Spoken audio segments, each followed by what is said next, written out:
China, the saying, "No diamond drill, no porcelain work," refers to an ancient art form, ceramic repair.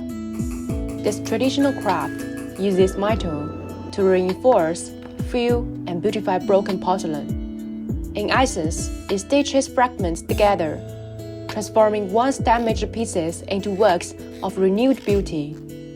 Zhang Pu, a skilled artisan, has infused fresh creativity to this craft, merging porcelain and silver into a perfect symphony of materials, imbuing each piece with elegance and distinctive charm.